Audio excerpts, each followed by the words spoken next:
Poor people can't understand business, Aunt Carol laughed. Stick to your minimum wage job. Everyone found this hilarious. I simply said, "You're absolutely right." Thursday, I instructed my wealth manager. Withdraw all support from Carol's ventures. Their accounts froze. The comment came during dessert at my cousin's engagement party, delivered with the casual cruelty that wealthy families often mistake for wit. Aunt Carol had been holding court at the head table, explaining to the assembled relatives why certain people were naturally suited for business success, while others were destined for service sector mediocrity. Business acumen is inherited, she declared, gesturing with her champagne flute toward the room full of successful family members. You either have the instinct for strategic thinking in capital management, or you don't. Poor people can't understand business because they've never had access to real money. They think small because they are small. The table erupted in appreciative laughter. Uncle James nodded sagely. Cousin Brittany leaned in with fascination. Even the waitstaff, earning hourly wages to serve this celebration, continued pouring wine and clearing plates while being discussed as though they were a different species. Take my niece Emma here, Carol continued, turning her attention to me with a patronizing smile. Sweet girl works very hard at her little retail job, but she could never run a business because she doesn't understand how money really works. Stick to your minimum wage job, honey. Leave the strategic thinking to people who were born for it.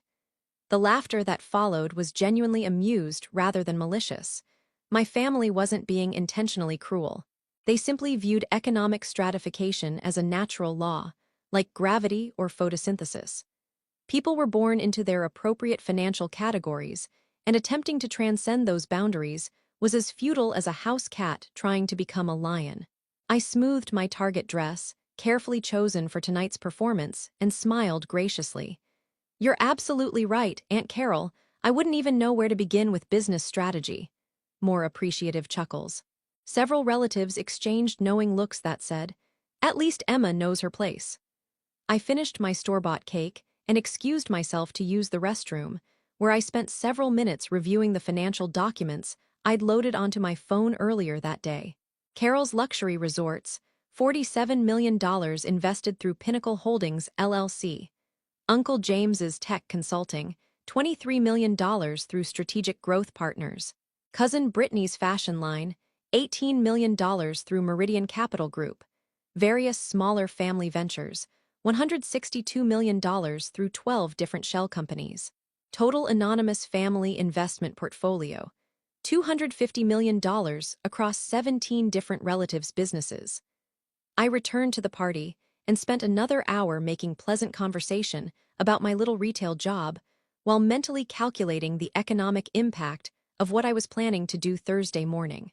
Wednesday night, I sat in my modest apartment reviewing quarterly reports from my investment management firm. Blackstone Private Wealth had been handling my portfolio for 8 years, ever since I'd inherited $50 million from my maternal grandmother and decided to see how far strategic investing could take me. The answer, as it turned out, was very far indeed. Current net worth, $640 million. Annual passive income, $89 million. Assets under management across all portfolios, $1.3 billion. I'd built this wealth slowly and carefully, reinvesting profits from early tech investments into diversified holdings across multiple sectors: real estate, biotechnology, renewable energy, international markets. I'd learned to identify undervalued opportunities and scale positions efficiently, but my most interesting investments had been in family businesses. It started with Carol's first resort venture 5 years ago. She'd needed $12 million in expansion capital and had struggled to find sophisticated investors willing to back a hospitality startup. Through Pinnacle Holdings, LLC, I'd provided the funding that allowed her to purchase her second property and establish the luxury brand that now generated $15 million annually. Carol had no idea that Pinnacle Holdings was a shell company controlled by her minimum wage niece, who supposedly couldn't understand business concepts. The pattern had repeated across the family. James needed technology infrastructure funding. Brittany required manufacturing capital for her fashion line. Various cousins had sought investment for restaurants, consulting firms, retail stores, and service businesses. In each case, my shell companies had provided the anonymous backing that enabled their success. From their perspective, they were brilliant entrepreneurs who'd impressed sophisticated investors with their business acumen. From my perspective, I was running an experiment in family dynamics, observing how wealthy relatives treated someone they perceived as economically inferior while secretly controlling the capital that made their wealth possible. The results had been illuminating and depressing in equal measure. Thursday morning, I called Diana Chin, my senior wealth manager at Blackstone. Diana, I need to liquidate all family-related investments, every shell company, every family business, complete withdrawal. Emma, that's $250 million across 17 different ventures. Are you certain about this timing? I'm certain. May I ask what's changed? Most of these investments are performing well above market averages. I looked out my apartment window at the city skyline. Several buildings in the financial district housed the family businesses I'd been anonymously supporting. Carol's corporate headquarters occupied 3 floors of a premium office tower. James' consulting firm had expanded to 4 major cities. Brittany's fashion brand was being sold in department stores nationwide. All of it built on capital from someone they considered too poor and ignorant to understand business. The investments no longer align with my values, I said. I understand. How do you want to structure the withdrawals? We could phase them over several months to minimize disruption. No, I want immediate liquidation. All positions, all companies today. Diana was quiet for a moment. Emma, immediate withdrawal of $250 million from 17 different companies will create severe financial distress across multiple businesses. Several of them may face bankruptcy within weeks. That's their responsibility to manage. It's also going to impact hundreds of employees who work for these companies. I considered this factor carefully. Carol's resorts employed approximately 300 people across 4 locations. James' consulting firm had 85 employees. Brittany's fashion line supported another 120 workers across design, manufacturing, and retail operations. Combined with smaller family ventures, my withdrawal would potentially affect over 800 jobs. Diana, what percentage of those employees would you estimate earn less than $60,000 annually? Probably 70 to 80%. Hospitality, retail, and consulting support roles don't typically pay high wages. And what percentage of the family members who own these businesses inherited their startup capital from previous generations? Based on the family financial history you've shared with me, most of them. Your family has generational wealth dating back several decades. So, when I withdraw my funding, the people most likely to lose their jobs are working-class employees, while the people who will suffer ownership losses are already wealthy enough to absorb the financial impact. That's an accurate assessment. Proceed with the liquidation, I said. Complete withdrawal effective immediately. The first phone call came at 11:32 a.m. Carol's name appeared on my phone's screen, but I let it go to voicemail. Emma, honey, I hope you're having a good day. I'm calling because I'm getting some confusing messages from our investors, and I thought maybe with your retail experience, you might have some insight into customer service issues. Call me back when you get a chance. Her tone was still condescending, still assuming that my retail experience might be relevant to whatever minor administrative problem she was facing. The second call came at 1:47 p.m., this time with noticeable tension in Carol's voice. Emma, I really need to speak with you. Pinnacle Holdings just terminated our partnership agreement. They want their entire investment back immediately, $47 million. That's not how business investments work. Someone must have made a mistake. Please call me back. By 3:15 p.m., I had 8 missed calls from various family members. The voicemails told the story of their afternoon, confusion turning to concern, turning to panic as they realized the scope of what was happening. James, 2:23 p.m. Emma, something weird is happening with our business investors. All of them are pulling out on the same day. Since you work in retail, you might understand customer relations better than I do. Can you help me figure out what's going on? Brittany, 2:45 p.m. Emma, I need your advice. My investors are demanding immediate repayment of their entire investment of $18 million. I don't understand why this is happening. Maybe your work experience could help me understand how to handle difficult customers. Even in a crisis, they were asking for my help while simultaneously dismissing my capabilities. At 4:30 p.m., my doorbell rang. Through the peephole, I could see Carol standing in my hallway with two other family members, James and cousin Michael. All three looked like they'd aged 5 years since the engagement party 2 nights ago. I opened the door. "Emma, thank God you're here," Carol said, pushing past me into my apartment. "We've been trying to reach you all day." James and Michael followed her inside, their expressions mixing desperation with embarrassment at needing help from the family member they'd been mocking as financially illiterate. "What's going on?" I asked, gesturing for them to sit on my second-hand furniture. Carol collapsed onto my couch, holding her head in her hands. "Someone is systematically destroying our businesses. All of our major investors pulled out today. Same day, coordinated attack. $250 million total." "That sounds terrible," I said, sitting across from them in my thrift store armchair. "It gets worse," James added. "Without that funding, none of us can make payroll next month. We can't fulfill existing contracts. We can't maintain operations. The banks are already calling about loan guarantees." Michael leaned forward. "Emma, we need your help. Not with money, we know you don't have that kind of resources, but you work with customers every day. You understand how to solve problems with difficult people. Maybe you could help us figure out how to negotiate with these investors." I looked at the three family members who'd spent decades treating me like I was too poor and ignorant to understand their sophisticated business operations, now sitting in my modest apartment, asking for advice about difficult customers. "What makes you think these investors are being difficult?" I asked. "Because they're demanding immediate repayment instead of following normal investment timelines," Carol explained. "Investors don't just pull out all at once unless someone convinces them to coordinate an attack. Why would anyone want to attack your businesses?" "We don't know," Carol's voice cracked with frustration. "Maybe a competitor, maybe someone who's jealous of our success, maybe someone who thinks we don't deserve what we've built." I nodded thoughtfully. "Who have you talked to about your business success recently?"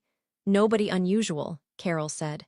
"Just family at Brittany's engagement party.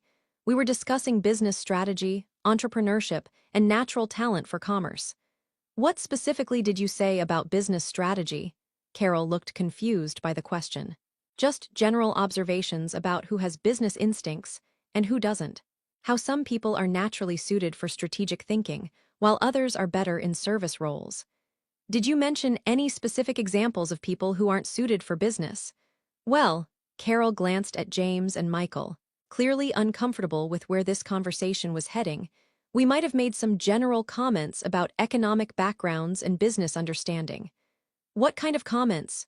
James jumped in.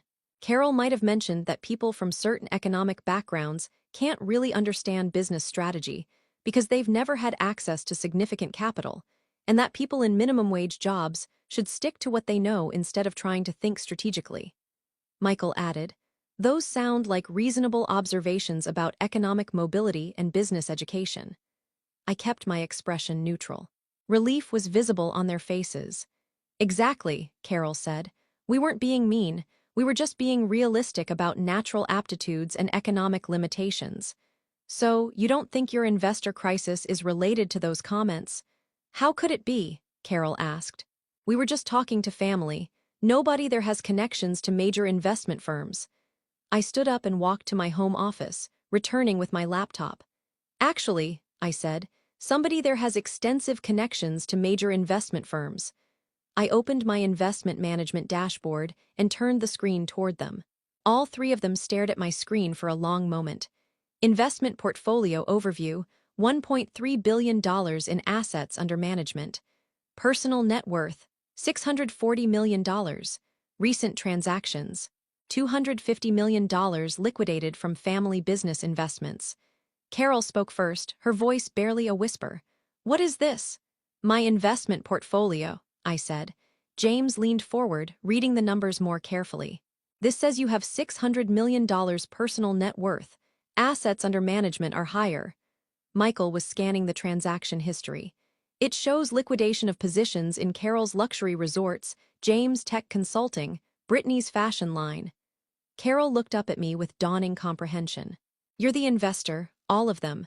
Pinnacle Holdings, Strategic Growth Partners, Meridian Capital Group, those are your companies. Those are shell companies I control, I said.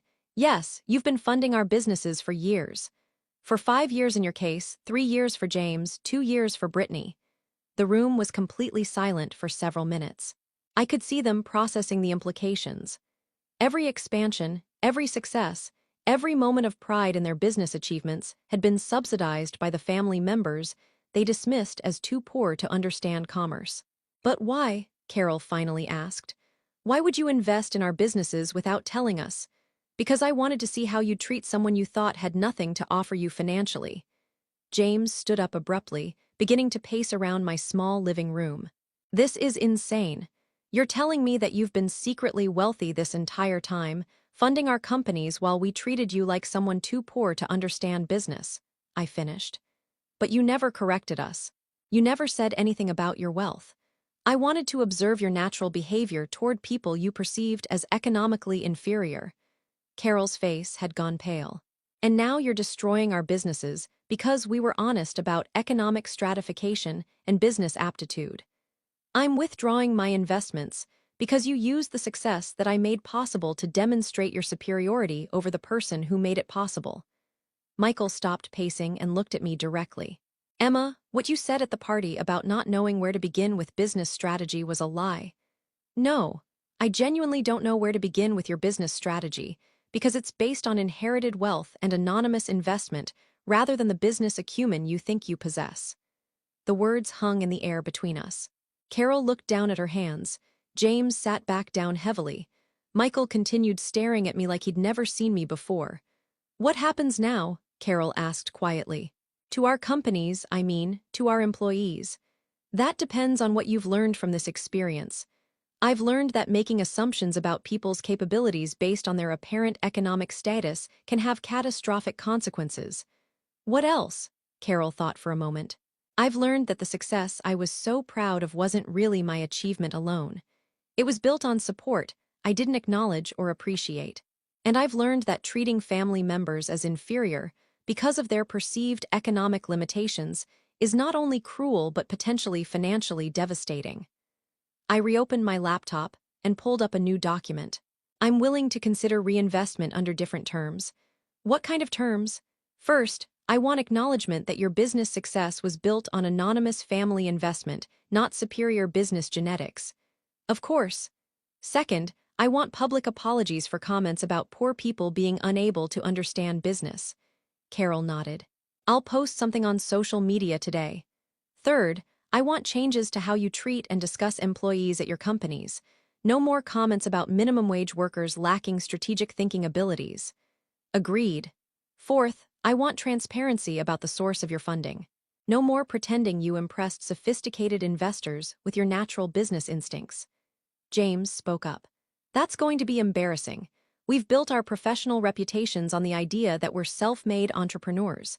Then you'll have to build new professional reputations based on honesty about how business success actually works. I typed up a preliminary reinvestment agreement and showed it to them. $200 million in new funding across all family businesses, structured as acknowledged family investment rather than anonymous backing. Carol read through the terms carefully. This is actually more transparent and sustainable than our previous arrangement. Clear governance, honest relationships, better oversight. It's what happens when you treat family members as partners rather than charity cases. All three of them signed the agreement, then spent several minutes looking around my modest apartment with new understanding. Emma, Carol said finally, I owe you an apology, not just for what I said at the party, but for years of treating you like someone who needed our pity rather than someone who was making our success possible. Apology accepted, and I need to completely rethink how I talk about economic success and business ability. That would be appropriate. James gathered his papers and headed toward my door. At the threshold, he turned back. One more question. When you said I was absolutely right about poor people not understanding business, did you mean that, or were you already planning this withdrawal? I smiled. I meant that you were absolutely right about poor people not understanding business. I just didn't agree that I was poor. Over the next few months, I watched my family's attitudes shift as they processed the new reality. Public apologies were posted on social media. Employee treatment policies were revised across all family companies. Most importantly, the assumption that economic status correlated with business intelligence was permanently corrected. The family businesses recovered, stronger than before, with better capitalization and more honest leadership. The 800-plus employees kept their jobs, and several were promoted as the companies expanded into markets I'd identified through my research. But the most significant change was in how the family discussed success and capability. The narrative shifted from inherited business genes to collaborative achievement, from natural superiority to mutual support. 6 months later, at the next family gathering, Carol stood up to make a toast. I want to acknowledge that our family's business success has been built not on individual genius, but on the contributions of every family member, including those whose contributions we failed to recognize or appreciate. Our strength comes from supporting each other, not from dismissing people based on their apparent economic status. She raised her glass toward me. To Emma, who taught us that business understanding isn't about inheriting wealth. It's about creating value and treating people with respect. The family toasted. But more importantly, they had learned to distinguish between inherited privilege and earned success. Poor people might struggle to understand business, but rich people often struggle to understand that their wealth doesn't make them inherently smarter than anyone else.